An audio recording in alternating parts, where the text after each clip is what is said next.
કેમ છો મિત્રો? મારું નામ doctor Navik Gondaliya. I am MD paediatric at અસિતી ઓર્થોપેડિક એન્ડ ચિલ્ડ્રન હોસ્પિટલ. મિત્રો, આજે આપણે વાત કરીશું મમ્સ એટલે કે ગાલપચોરિયા, જેને આપણે લાપોટિયું પણ કહીએ છીએ. મિત્રો, આ બહુ જ કોમનલી જોવા મળતી બાળકોમાં બીમારી છે, જેમાં આપણને પ્રશ્ન થાય કે આ ગાલપચોરિયું કઈ રીતે થાય છે. તો આ એક પ્રકારના વાયરસથી થતો રોગ છે, જેનું નામ પેરામિક્સો વાયરસ છે. આ વાયરસ કોઈ પણ બાળકને જ્યારે ગાલપચોરિયું હોય એમના સલાઈવા એટલે કે લાળમાં હોય, જેના ખાંસવાથી છીંકવાથી વાતાવરણમાં ફેલાય છે અને એ જ વાતાવરણમાંથી બીજા બાળકને ચેપ લાગે છે. આપણા શરીરમાં લાળ બનવા માટે જરૂરી 3 ગ્રંથિઓ, જડબા નીચેની, જીભ નીચેની અને પેરોટિડ ગ્લેન્ડ. આ 3 ગ્લેન્ડ જે લાળ ગ્રંથિ છે એમાં વાયરસ જાય અને ત્યાં આગળ સોજો કરે, જેના કારણે આપણે ગાલમાં સોજો આવતો હોય છે.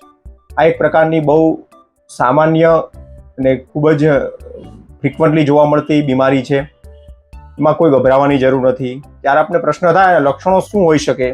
શરૂઆતના 2 દિવસ ખૂબ જ તાવ આવવો, ખાવા પીવાનું બાળક બિલકુલ ઓછું કરી દે છે અને ગાલની બંને બાજુ, ક્યારેક એક બાજુ તો ક્યારેક બંને બાજુ સોજો જોવા મળે છે. ખાવાનું ઓછું થવું, પેટમાં વધારે પડતો દુખાવો થવો, ડાયરિયા, વોમિટિંગ, ઉલટી થવી, આ લક્ષણો જ્યારે વધારે તકલીફ અને લાંબો સમય તકલીફ ચાલે ત્યારે જોવા મળે છે. ત્યારે આપણને પ્રશ્ન થાય કે આવા લક્ષણો સામાન્ય રીતે પણ જોવા મળે તો ડૉક્ટરને ક્યારે બતાવવું જોઈએ? કે જ્યારે 48 અવર એટલે કે 2 દિવસ કરતાં વધારે, 102, 103 કરતાં વધારે તાવ આવી જાય, મોઢે લેવાની તાવની સિરપ અને દવાઓથી સારું ન થાય, બાળક ખાવા પીવાનું બિલકુલ ઓછું કરી દે, આવા બધા ગંભીર લક્ષણો જ્યારે જણાય ત્યારે આપણે તાત્કાલિક બાળરોગ નિષ્ણાત ડૉક્ટરનો સંપર્ક કરવો જોઈએ. ત્યારે પ્રશ્ન થાય કે આનું નિદાન કઈ રીતે થાય? કોઈ લોહીના રિપોર્ટથી નિદાન થઈ શકે? આ ક્લિનિકલ ડાયગ્નોસિસ છે, એટલે કે બાળકને જોવાથી અને લક્ષણો ઉપરથી ખ્યાલ આવે છે કે બાળકને ગાલપચોરિયા છે. બ્લડ રિપોર્ટ, CBC અને CRP નામના રિપોર્ટથી આપણને કાઉન્ટ કેટલા વધ્યા છે, કેટલું ગંભીર છે, એના વિશે આપણને થોડોક આઈડિયા આવતો હોય છે, જે જરૂર હોય ત્યારે કરવાના હોય. તો વાત કરીએ તો કે આની સારવાર શું?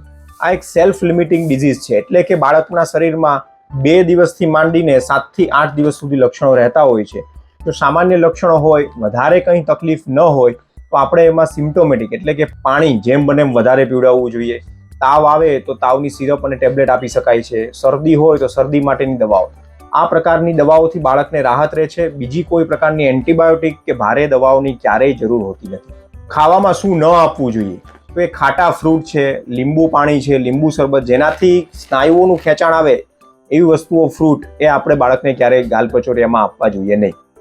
મિત્રો, વાત કરીએ તો કે અટકાવી કઈ રીતે શકાય? તો સૌથી મોટું પ્રિવેન્શન એ બાળકને થતું અટકાવવું, એટલે કે બાળકને એવા કોન્ટેક્ટમાં, આપણા આજુબાજુના વિસ્તારમાં, પાડોશીમાં, સ્કૂલમાં કોઈ પણ બાળકને જ્યારે આવા મમ્સ એટલે કે ગાલપચોરિયાના લક્ષણો હોય તો આપણે તે બાળકના કોન્ટેક્ટમાં આપણા બાળકને ન લાવીએ, બચાવવા માટેનો સૌપ્રથમ ઉપાય છે.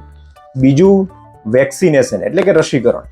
મિત્રો, MMR નામની વેક્સિન એટલે કે મિઝલ્સ, મમ્સ, રૂબેલા નામની વેક્સિન છે, જે આપણે બાળકને પહેલો ડોઝ, પ્રથમ ડોઝ 9 મહિનાએ અને બીજો ડોઝ 15 મહિને, આપણે 2 ડોઝની વેક્સિનથી બાળકને ગાલપચોરિયાથી રક્ષણ આપી શકાય છે. હા, યાદ રાખીએ, વેક્સિનેશન એક કમ્પ્લીટ બચાવવા માટે નથી, પણ જે બાળકને વેક્સિન આપેલી હોય, રસી આપેલી હોય, એ બાળકને જો ગાલપચોરિયા થાય તો એને વધારે પડતા ગંભીર લક્ષણો થઈ જવા, વધારે સમય, લાંબો સમય સુધી તાવ આવવો અને ખાવાનું ઓછું કરે, વધારે ગંભીર લક્ષણો ક્યારેય જોવા મળતા નથી. તો આ પ્રકારની કોઈ પણ સારવાર માટે તમે મારો કોન્ટેક્ટ કરી શકો છો. Myself doctor Navik Kumar Gondaliya, MD paediatric at અસિતી હોસ્પિટલ.